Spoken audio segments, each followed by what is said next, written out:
Good evening, virtual arts fans. This is Gret Menzies-Gonzalez, Artistic Director of Virtual Arts. We're so excited to kick off our 2022 to 2023 season with another episode of our interview-based talk show called Good Talk. This episode is called Own Your Empowerment and is hosted by our very own founding board member, Tonya Ozone. Take it away, Tonya. Hello, virtual arts. Tonya Ozone here. I'm excited to be back with you to chat a little bit more on the subject of empowerment and how we as women empower ourselves and empower the world. I have a very, very special guest with me. I'm super excited to share this lovely woman with all of you. She's a very dear friend of mine. And before I bring her on, let me just tell you a little bit about her. I have Deb Lewis with me. She's a West Point graduate from its first class that allowed women. She's a retired Army colonel and a Harvard MBA. She survived the attack on the Pentagon on 9/11. She's the founder of Mentally Tough Women, and she serves on dozens of boards and organizations, everything from Veterans Affairs to Zonta International. So please help me welcome to our program today, retired Colonel Deb Lewis. Deb. Aloha. Great to be with you, Tonya. I'm so happy to have you here. I know that just the brief recap of your resume, we could go on and on about all of your accomplishments. And so people are probably wondering, well, this gal, she's empowered and is empowering everyone. So I guess that's what I want to talk to you about is empowerment. Is that something that comes easy for you? Is it something you practice? With that resume, tell us a little bit about what empowerment looks like for you. Well, thank you, Tonya. I just want to say to the viewers and listeners, I'd love to interview you because your views are amazing because we have worked together on many projects. Now, when I think of empowerment, let's talk at two levels because I always have big picture and little picture. Little picture, confidently go into all situations, and I have the discipline to focus on what I want, and I am able to have the strength to hold on to no matter how tough things get. And you and I both know it gets really tough. Doesn't matter if you're in the nonprofit world or it's a family issue or whatever, it can be incredibly tough. But if you have that strength to hold on to your best, that to me is also a piece of what I do is the mental toughness piece, because some people think that empowerment is my right. Empowerment is an energy and our choices. And so in that context of an individual, I have values, I have values so that I will make sure that we are paying attention to others' needs as well. We have that value set. And so it's servant leaders. It's servant leaders who are going forth to take action, not because I want personal gain, because some people can take power, as you know, and abuse it in that way. Sure. But it's really understanding that we're going to use it for some good, to make a difference. And that's what it looks like to me. So it's a values-based, it's an energy that we bring to a room, and then it's those choices that we make, especially in the tough situations. Yeah, how do you remember that? How do you think about making those choices? What are things we can do to make good, powerful choices instead of negative choices? Well, part of it is having that fear, even though you do kind of get a little, when you're going into, because there's all types of situations. Every day is a new day, and you've got to do people who are in different places. So it's constantly, we think things are static, but they're not. They're constantly changing. And so how we can do that each day is really be self-aware and have that inner core value. Who are you? Why do you do what you do? Beyonce did this great video, I Was Here. And some people might think, well, I was here, I'm great. No, that video is about serving the world together. And there's an African proverb that says, if you want to go fast, go alone. And if you want to go far, go together. And so I share that with my audiences and things, because I think that it's very telling. You can get things done by yourself. You can be empowered to be by yourself, but you're not going to go very far. And oftentimes it could be at the expense of others. But when you know how to work together with people, each day you have to understand what the greatest threat is to your being able to do what we just talked about. Yeah. And I think you know what that is. I'll tell you, it's poor stress skills. If you do not have the skill to handle the stressful situations we face, you're going to constantly be in an unhealthy place. And instead of recognizing that, hey, you and I both know how much stress we can handle. You know, we can have 20 projects going on and we can be happy and joyful. Yes. That's what it's not about. It's not about being, I gotta do this. No, it's about being joyful, this miracle of life, and understanding you have to work with other people. So survival mode thinking, people, if I told you that, how many of your audience do you think would say, well, what are at least 3 main ways that it presents itself that you need to understand once it's there each day? It is a threat to everything you stand for if you have those values and you want to make a difference. And we did this wonderful exercise with the Zonta group. We had the girls in Magnificent Me, the middle school girls, and we put them into 3 groups. And we said, okay, I'm going to walk up to you and ask for help. You're going to be in one of the survival mode areas. And what is it? Fight. Yeah. Right?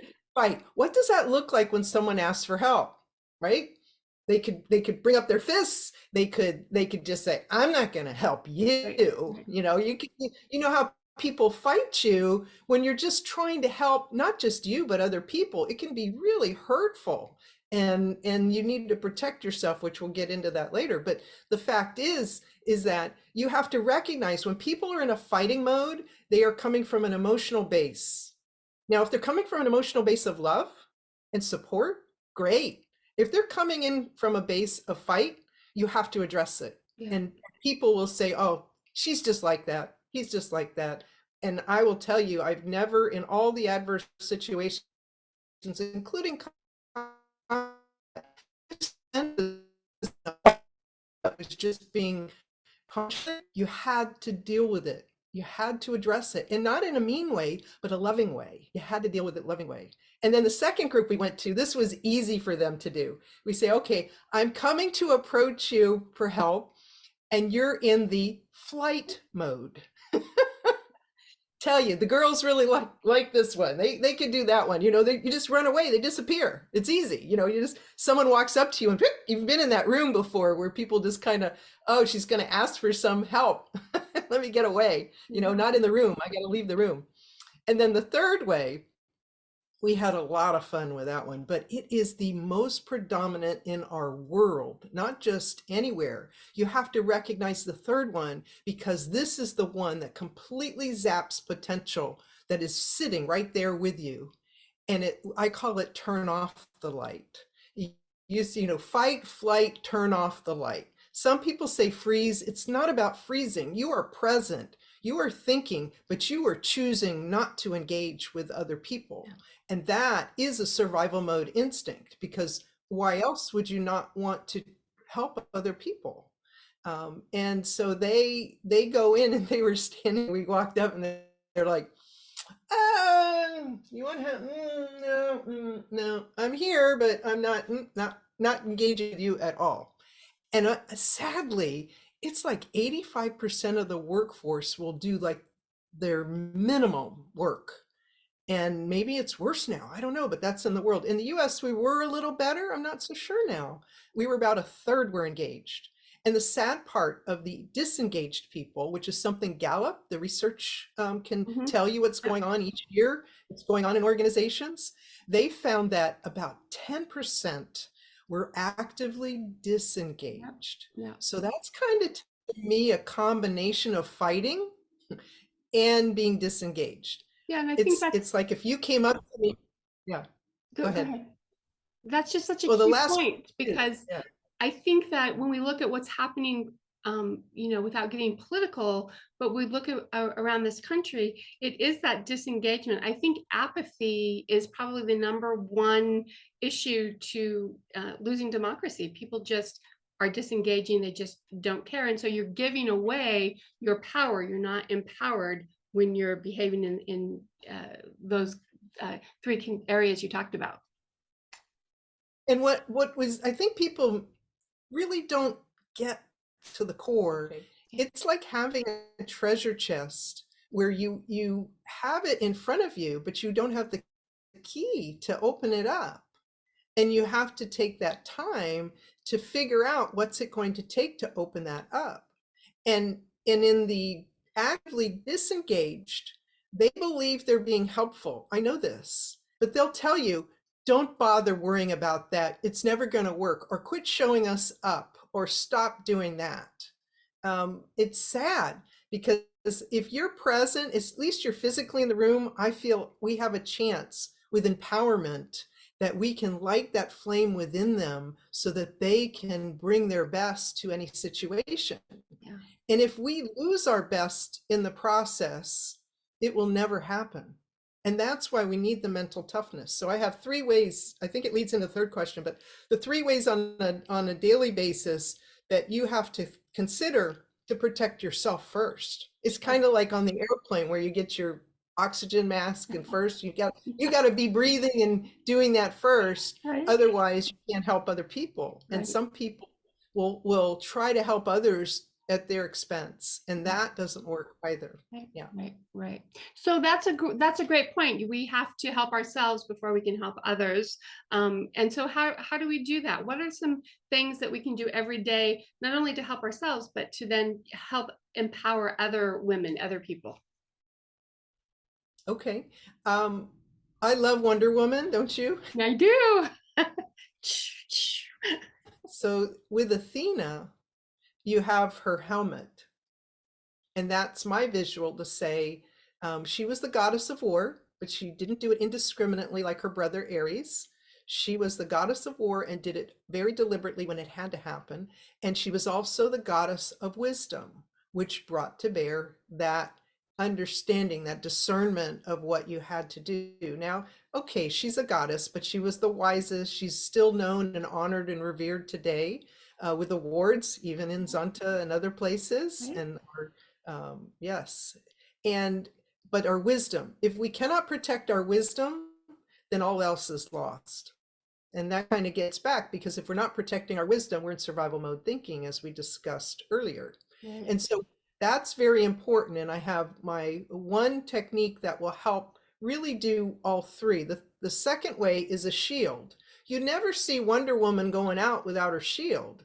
She's gonna, because people will fire back at you no matter how well intentioned you are.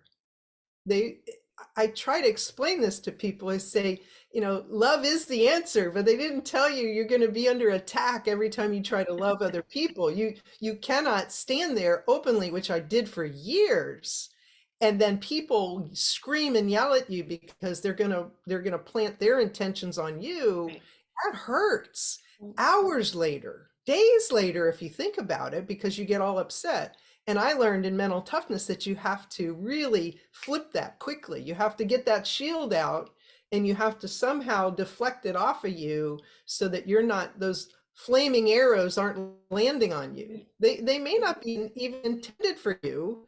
They could be just in general. You walk into a tough situation, which is where we can make the biggest differences. People don't get that either. It's not the easy places that you make a difference. It's those tough places. You can come in and influence that. And then the final one is, when the shield is not enough, we have a weapon in wartime, the sword.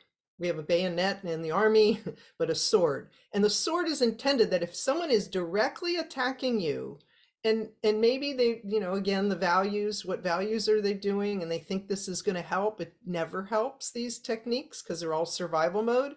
But you have to protect yourself. And a sword is designed to deflect any direct attack at you. And sometimes you use it not to harm people or skewer them, as some people think, but it's to pin them down. And that's metaphorically. In reality, it could be a question. Have you ever been walking along and then you really, you're thinking in that kind of mode, and someone asks you a question, you go, huh, I never thought about that. Yeah. And you completely turn around. Well, that's the power of these tools. And a question actually can protect your wisdom. It can act as a shield, and it can also deflect the direct attacks against you. But I think those are some practical ways to have like new glasses. I'm not changing the facts. It's still a dire situation, tough situation. I'm not changing that. But unless you protect yourself first, you cannot come up with options that will show the love in a way that they can accept it. Right. Because if they're attacking you and you can't at least get them to stop, then survival is the first. That's when only survival. If they're truly going to hurt you, then you have to protect in that way. Right. But most times in a question, you can turn people around and get them thinking, oh, because maybe people will tell me that I'm all washed up, but the thing is, I truly believe in the goodness of every individual. Yep. I believe it's there. And if I talk to what's behaving, then I'll never get there. But I talk to the hero that's within them and work with that. That I think that you have to always think, well, what reason could they be doing that? Give them the benefit of the doubt, instead of when someone's in an angry place, well, you need to apologize to me. Okay, now we're going to shame them. Now we're gonna put negative upon negative, even though it never works in real life. Yeah. A negative does not make a better negative. Right. Absolutely. That's no way to get to or bring about empowerment for yourself or anyone else, for sure. So these are some great techniques and tips that you've shared with us. I know these are things that you've practiced. This is something I've had the privilege of working with you through. So for some of the folks out there who some of these ideas and concepts might be new to them, how can they hook up with you and how can they get more information from you? Well, if we have a moment, I'd like one technique. Yes. That if I could share that before we go there. The one technique I would say can spell the difference between using our wisdom and not. And that is the number one place in our bodies that we can detect when we're heading into survival mode thinking. And survival mode thinking, as we discussed, limits our choices and almost always is a bad outcome. And we know where it is. You know where our first place is that gets affected? It's our breathing. I was going to say that. Breathing. And many people stop breathing when they're under stress. And guess what that does to our brains? It starves it of oxygen and throws us into survival mode, because what happens after 3 minutes if we stop breathing? Unless you're Kate Winslet or Tom Cruise. I know both of them can do it much longer, but exactly.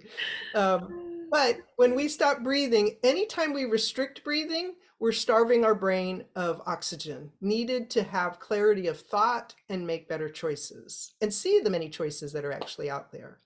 And so what we have to do is we have to recognize, be self-aware when that happens. And I have a 10-second reset that when you get really good, it just takes 10 seconds to reset. Because what do you do with your phone?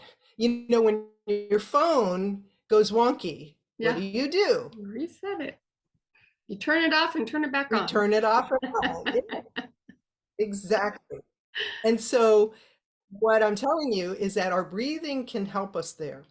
So at the get-go, 50% are shallow breathers, meaning they only are using 50% of their diaphragm. And so that means you're already limiting oxygen to your brain. So you want to be able to breathe deeply and be able to get that great oxygen. And then we have this wonderfully engineered nose. We have this wonderful nose that only 50% are breathing with it. Okay, 50% are mouth breathers. Okay, and so being a mouth breather, you're not getting the most efficient ability to bring oxygen to your brain. And so when you breathe in, and I have to say, this one exercise has been life-changing for many people, just to certainly be aware oh my gosh, I'm going shallow, or I'm not breathing in. So the timing of it is 3 seconds in through the nose and 7 seconds out through the mouth. Okay. But that's not it. You have to have a visual with it. And you know what we have in Hilo are waterfalls. Yes. We have waterfalls, and the power of water has the ability to cleanse our system, right? Whether we're drinking it or out in it, it has the power. So if you can imagine that air coming in through your nose is a powerful waterfall that's able to flush that gunk that somebody said something mean to me 10 years ago. Somebody, I'm in this stressful situation. It feels like it's sticking to me. We want to flush that out. So the visual is, now don't do this when you're driving, but when you start learning the technique, you can close your eyes and visualize it cleansing that horrible gook out. And when you get really good at it, I can be driving, I'm late to a meeting, I'm starting to think bad thoughts. I just do the 3 seconds in through the nose, 7 seconds out through the mouth, and I can cleanse my body in 10 seconds. Nice. And get focused back on not getting in an accident, and doing that. So are you ready? I'm ready. I'm going to count, Okay. and I would love you. I'm ready. I would love you to exaggerate the breathing in and the breathing out. So in through your nose, 3 seconds. Out through the mouth, 7 seconds. Okay. And you feel that hot air just getting rid of that gook. Ready? Go. 1, 2, 3. Out. 1, 2, 3, 4, 5, 6, 7. Yeah. How's that feel? Yeah. Can you see that? Yeah. I mean, I know what I noticed immediately when I did that was my shoulders dropped. That was like the first thing, right? And then just the rest of the body kind of falls in alignment. Just physically, let alone what's happening in my head, but just physically, I noticed the difference. You get more centered. Absolutely. Some people think you have to meditate for hours. You don't have to meditate for hours. I'm someone, I cannot actually meditate for a long period. I'm always thinking.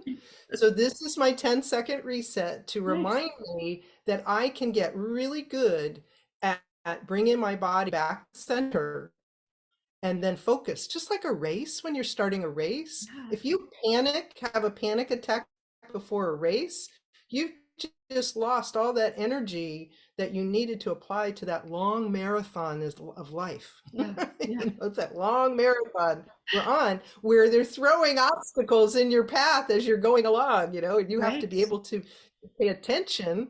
Otherwise you'll miss opportunities or perhaps even stumble. So these are things in empowering someone. You can be, again, you're able to walk into all types of situations, and you can have the discipline that you can focus on what you want and then have the strength to hold on to your best no matter how tough it gets. And when you are mentally tough and bring out your best, everyone has greater success. Absolutely. What a great way to start your morning before you even roll out of bed, is to do that exercise, right? And center yourself, get yourself, even before your feet hit the floor, in that great headspace and that mental toughness and that mode of empowerment. That is a great, great exercise. Thanks for sharing that. And if you add a smile to that, you have multiplied the impact. If you add a smile to it while you're doing it, when you wake up and when you go to bed. That's awesome. That is awesome. So those are 2 big tips. 2 great tips. Easy to do. Doesn't take a lot of time away from our day, but can really change our day. Just those 2 things. That's awesome. I know that you have a wealth of information to share. So how, besides these tips, you've got a lot of other techniques to practice. How do we get in touch with you? Well, you can notify me at deb@mentallytoughwomen.com. Perfect. And also through www.mentallytoughwomen.com. You can find courses that I have and other ways. I even have the children's book, Why is Pono Not Pono Today? And it's ways that families can do this with the Aloha spirit, which we know quite well. That's great. And I love helping. You know, seeing people's lives change is, and I know you do this too. This motivates you, Tonya. That's how you lived your life. And that's why I adore you. So thank you for Thank you. We today. adore you. And we appreciate so much sharing your wisdom. Deb, you've got a plethora of information for folks. So please reach out to Deb if you want to know more. We'll put up her website at the end of this conversation so you can reach out to her. I have personally benefited immensely from reading her book, Why Pono Isn't Pono, from learning from her. And I encourage you to do the same. And we just can't wait to see what else you'll bring to the world and empowering women every day. Thanks again, Deb. Thank you, Tonya. Aloha. So Webster's definition of empowerment, it's defines it as a process of becoming stronger and more confident, especially when you're talking about taking charge of your own life or claiming your rights. Absolutely. So you were saying, when I asked what does empowerment mean? Yeah, I rarely think about it because I like to think that I live it. Yeah. So what does that Does mean that to you? make sense? Yeah. How do you live it? What are some examples of that, Janet? Well, I feel that I'm confident enough to be able to do what I do, Yeah. beginning with being the office coordinator for Craig, being the chair of the Board of Deacons at church, serving on its nominating committee, and doing what is required of me in the Zonta Club of Hilo. Right. When I think about people who, I want to be when I grow up, as the saying goes, you two ladies are certainly on that list, because it isn't about having a card that says, look at me, I'm empowered. It's how you are living your lives. It's the choices that you're making in community. And so I think it's important to talk about why you do that, because there are many people who may want to do that, but they don't for a variety of reasons. So I think it's interesting when you said that earlier, Barbara, about empowerment kind of being a throwaway word. How would you describe what you do in community, in volunteerism, in Zonta, in your life? Well, so I think that I don't know whether this is the new or the old phrase of Zonta, but advance the status of women. Yeah. I think that resonates with me. I grew up in a different time, as Janet did, and personal families different, we did not grow up in a time that we were supposed to be where we are now. and so, growing up with one foot in that other world, my older sisters were definitely in that world. And then I had this foot in another world. And I kind of consider myself lucky for that, because I have some understanding. But I'm worried about women the world over. And I believe that none of us will be free until all of us are free. Absolutely. And so this young girl, there's a video of a young girl who, no headscarf on, is talking to people in Iran. And, a couple weeks later, they called her family and said, come get her body. And when they did that, then they arrested her aunt and uncle. Right. When this is happening in the world, and a girl as beautiful as she was and as vibrant, this is not the one that started it, it's the later one. Right. And I looked at this video, and I'm looking at it thinking, this young lady is dead. She's dead for doing something that I am totally free to do. And if you don't think that the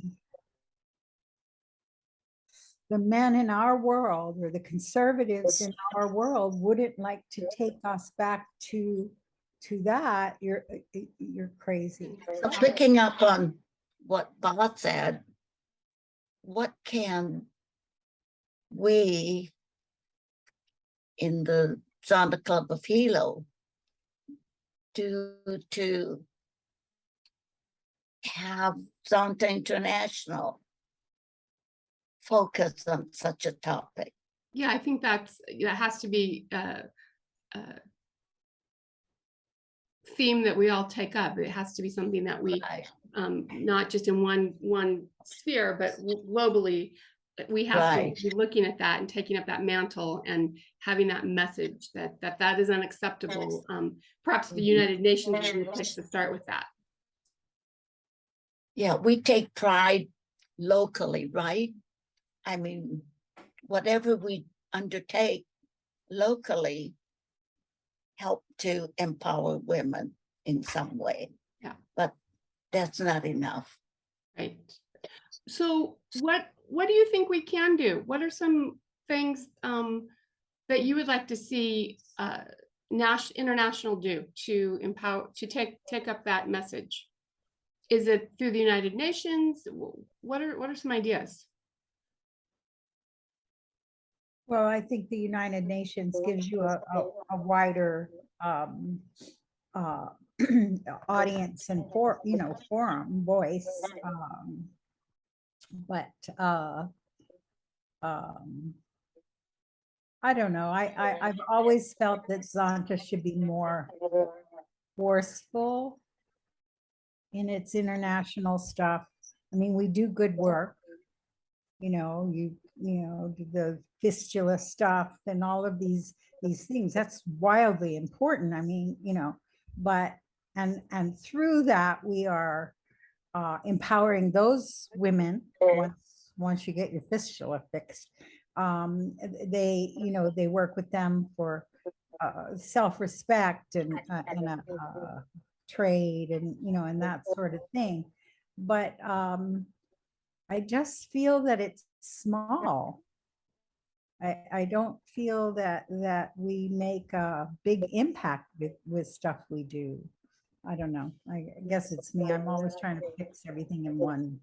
Yeah, another area would be educational opportunities for girls. Right. Yeah. We I can mean, educate women. Give we them. need to seek out the girls, like Magnificent Me, right? Where we're seeking out the girls who weren't top tier, the girls that needed a little bit of something to break out. I think we need, oh God, I keep forgetting you're taking this. I think we need to work harder at reaching those girls. And the other thing is, and I can't articulate this really yet because it's not fully formed in my head, but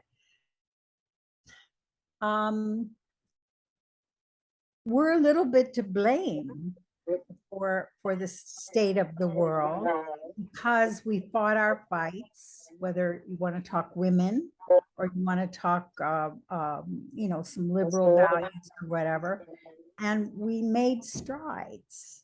And so then we kind of just said we won, and I'm like shocked almost every day with what I'm learning in my own country in pockets, but big pockets, what they're still believing and espousing and stuff like that. And now they're getting open and vocal about it again. I've actually seen women's places in the home stuff and all of that coming. Like I feel like I'm in time warp. Yeah. So we let that happen. We thought we won. We thought we climb that We're mountain. far from it. We're far from it. And both of you have heard me say that women are women's worst enemies. And we are. We have experienced it, right? Each one of us. Yeah, yeah. In When Hawaii, we could have, you yeah, have the go ahead. saying crab, you have the saying crabs in a bucket, right? Can you explain what that is? I well, don't know if that's local to Hawaii or not, but the crabs in the bucket. The black crab syndrome. Yeah, so one crab crawls up out of the bucket, and just as it gets to get out, and the crab Gets pulls it, out. another crab pulls it back in, right? Women do that to one another. Instead of understanding that your success is my success, right? And That's right. celebrating together, we right. compete with one another. We are snarky to one another. You know, we So, say unkind how things to do one we- another. How do we overcome that? Yeah, I think it's by these kind of conversations. I think it has to, we have to remind ourselves, because, Right. you know, And we have to be open about it. yes. We have to look at both the good and the negative that's happened, and understand that, you know, nothing's perfect, and Right. we still need to try to rise above it. And when we can't stop, Right. if you can stop yourself in the moment and change direction, that's one way of Right. stopping the cycle, right? Absolutely. It is, it's one of those things where when you do something, you know, or you work on something and it's positive and, and you're sitting back and going, and feeling a little good about this little success you've had. And then the crabs come. Mhm. So, That's right. you know, and it does kind of put you back and go, oh, I'm not going there again. But we have to fight through that. Janet and I were trying to organize for our own worst enemy little session with Zonta, but we never got that pulled off. I can't remember, I know. but Yeah. No, but I think those are important conversations to have, and be open and willing to have them. You know, and the other thing I think that is right on target with how we are ending up where we are now is exactly what you said, Barbara. And you've said this to me many times, is that, you know, we put the mantle down. We didn't teach our daughters. We didn't teach forward because we thought we'd, you know, check that off the box, right? Not understanding that just kind of quelled the surface, that was still bubbling, and we had a lot of work still left to do. And so I think taking up, you know, I'm not advocating we all burn our bras in the street, but it's that mentality of I am not a second-class citizen. Women are not second-class citizens, and we are not going to give away our rights any longer. And so I think it's important to have that conversation and be willing to say that to people, even when they may not agree with you. And those are the scary conversations that are hard to have.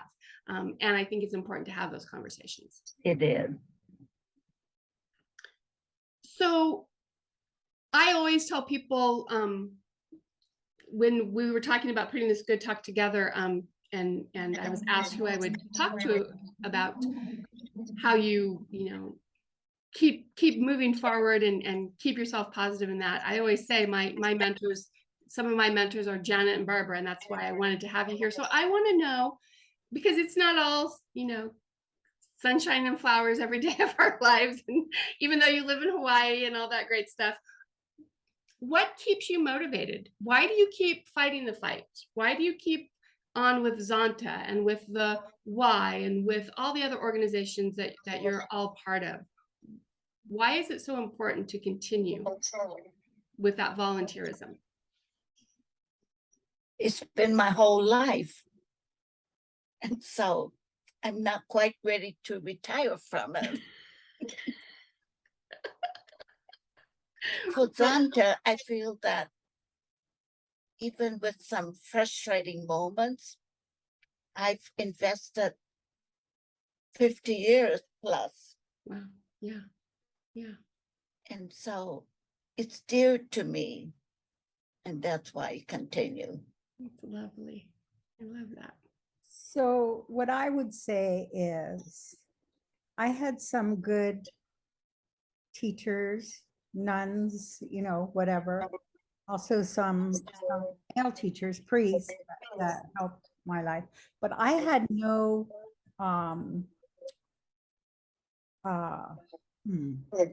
no feminist role model, really. I mean, they might have been around, but they weren't, so I could have gone, there are 6 ways I could have gone. I can tell you about, girls I grew up with and, and children they have and how many hung on the line. And, and how many yucky men I had to deal with and all of that stuff. And I could have easily gone that way. Of course, I probably wouldn't have survived. I would be I would be a dead wife. But so I didn't have that. There was no a group like Zonta giving out, or there was no Magnificent Me. There was nothing like that aimed at young women who wanted to go a different way. And so I guess that's important to me, that we provide that through Zonta, through the Y, that we're always reaching out to, that one that's that's got it, that's got the potential, but has no support system. Yeah, that's right. There are so many people out there who don't have anyone. They don't have a role model. And so if we could be that one, you never know the influence you could have on someone. They could be, the next superstar. They could be the next senator that changes the law. They could be the next president, right? And so I think it's important to always be putting yourself out there to be that role of mentor, to be that role of friend to the people who may not have that in their lives. And we need to grab hold somehow of the cultural norms. Again, growing up, who were the women on television that helped lead us? Mary Tyler Moore, maybe, but most of them were lady housewife and and that sort of thing. And even if they did other things, that was secondary to this other role. But we did have a few breakouts, Mary Tyler Moore being one of them. Sure. But she did it in such a sweet little way. She got away with it. Right. Make sure. And then what happened? Then all we wanted were beauty queens. Yeah. That was the role model. Right. Where you had to look nice and dress nice and wear the right makeup and comb your hair when you get up in the morning. And look like maybe Shirley Temple. Yes. And so we need to make sure that we don't return to that kind of crap. And I don't know. I was actually wondering about this yesterday. What are our conservative sisters watching? What is their Right. What is their TV? What are their books? What are they listening to and influeing them? Right? Yeah, that's a great question. And we ought to find out, and we ought to see how we can, just shift it a little. Okay, read those, but try this. Because I was kind of just leafing through stuff on the tube, and a lot of it was acceptable to me, right? And I thought, what do those other people listen to? What are they watching that reinforces their stuff? I have no idea. I mean, many times I wish I were a working journalist. We'd go and actually delve into that and research it. But anyway, because they can't watching what we're watching and walking away, you know. No, marrying. I think that's right. And I think it's the responsibility of groups like Virtual Arts to make sure that we're putting out, views that do reach and make people think and question, what's in front of you. And it isn't all about the June Cleavers of the world, but look to the Serena Williams, looks to the Ruth Bader Ginsburgs, right? Look to the Hillary Clintons, look to those women. Set aside the politics, set aside that, but look to the role models that they are for understanding that women don't have to be in a box, and we can do and be whatever it is we want, and be good moms and be good wives and be good whatever. We can do that. We don't have to listen to these outside influences. But if you don't have anyone championing that for you, it's hard not to succumb to those voices, I think. And that's often, I think, what happens is you just get too tired, I want to bring up something else, which it's just a thought I'm throwing out here. But I was again thinking recently, have we overplayed the gay card? Have we gone too much in everybody's face? I mean, I am totally open to whatever lifestyle you want to be or whatever. I will fight for that. I will support that for you. But I wonder sometimes if we're rubbing people who don't agree with that, we're rubbing their face in it rather than trying to bring them along. I don't know if I'm being clear, but I know What do you mean by bringing them along? Okay, well, if you have a gay demonstration and people behave like out there, really out there, as opposed to Anderson Cooper, who's been gay all this time and very normal person, but you go out and you do it, or women thing. Burn your bra, walk naked down the street, whatever you're doing. That takes somebody like my mother, who's gone now, but she'd be affronted by that. It wouldn't lead her to think. It would lead her to go, ooh, ooh. And I wonder if we do a little too much in your face for those other people. Maybe said another way is, I think that through media, they've created a stereotype.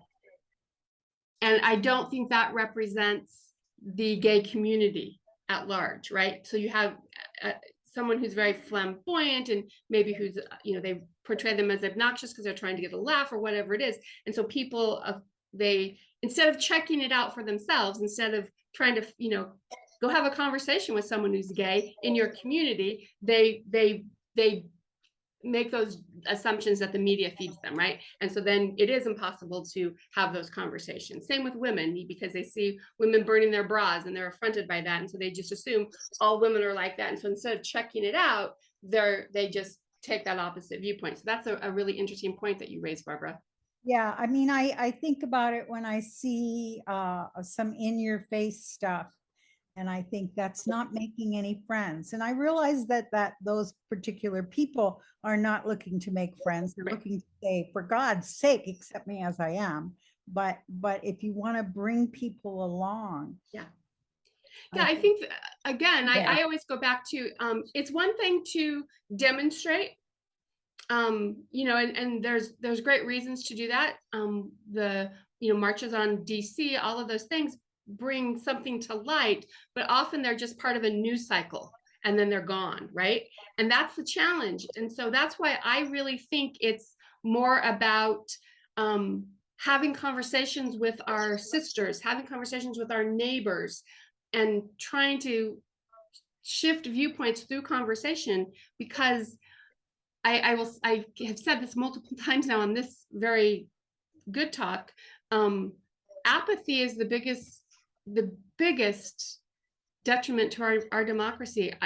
We've just moved to a small community, and I can tell you there's 1 out of every 5 people I've talked to will vote this go around. And that's giving up your democracy. That's giving up your rights, because we can affect the country by votes, but you have to show up and vote. You have to be part of the solution. You have to be showing up. And so how do we get people to show up? I think it's by these kind of conversations and asking people to look at something a little differently. Not asking people to change. I'm not asking you to change. I'm just asking you to think about this a little differently, right? And through those conversations, can we change? Sure. Can't give up. You just can't. Like right now, I'm tired, and so I'm kind of break.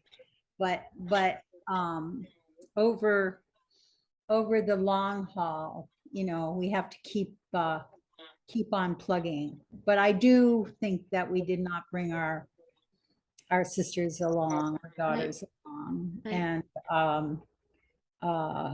but I am so the generation right behind us, I don't. Right. But then when you get to the next one, they're hot. There's some hot ladies in that. When I hear them, I think, I've been that bold. Yeah. So I think it is, continuing what we're doing. It's reaching back to those women and saying, encouraging them with their initiatives, helping them understand that if you are taking action, we're here to support you. And if you're not involved, get involved. Even if it's, one small thing every day. Reaching out and having a kind word for another woman, in the grocery store, seeing a woman struggling with her kids. She doesn't need to hear what you think about her parenting. She needs someone to just say, no, it'll be okay, right? Those are the kind of things that seem innocuous, seem maybe even meaningless. You just don't know the power that can have for someone for their day. And so those are small things we can do every day. And then, getting the word out and voting, doing larger things in your community if you are able to, like you ladies do, volunteering, leading the forefront in your community. Those are the things that will shift. Those are the things that will get women's rights back and back on track, in my belief. When I got into all of this back in the 60s,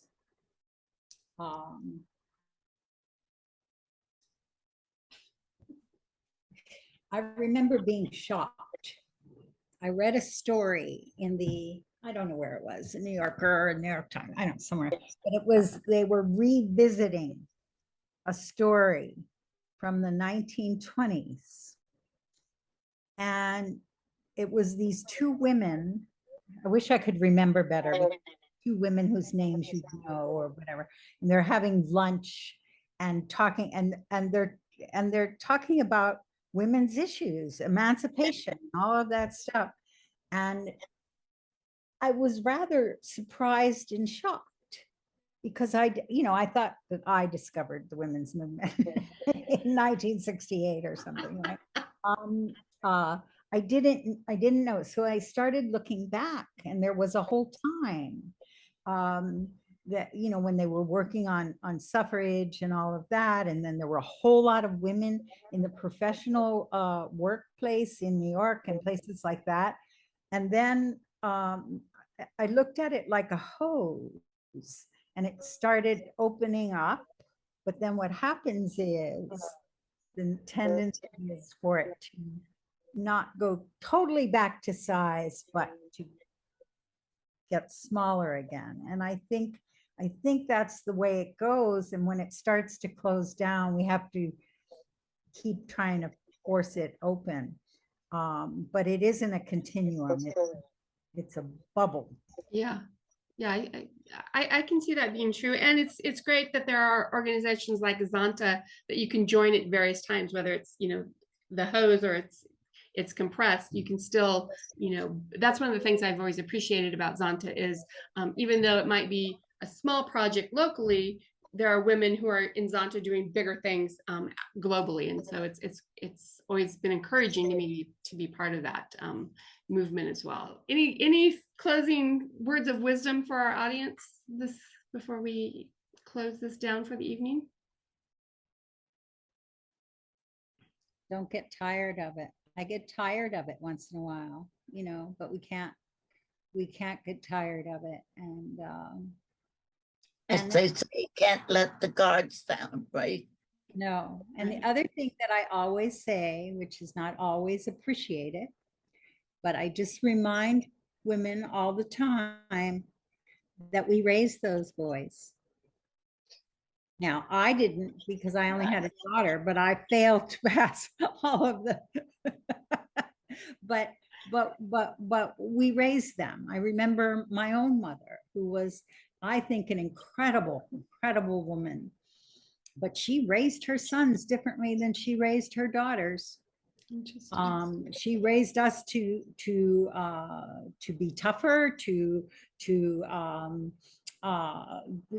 be able to take care of things, household, all of that kind of stuff, and didn't really I'm trying to think of the word, like not pander to us, but didn't spoil us too much. But the boys, oh my goodness. Oh my goodness, I could get to do anything I wanted because I get my brother to ask. He would say no to me, and then he would say, oh, he put his arm around her. Oh, come on, Mom.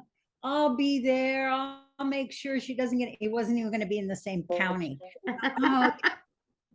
Oh, okay. Come on, and and my mother was one smart cookie, but she could be had by a flirting boy.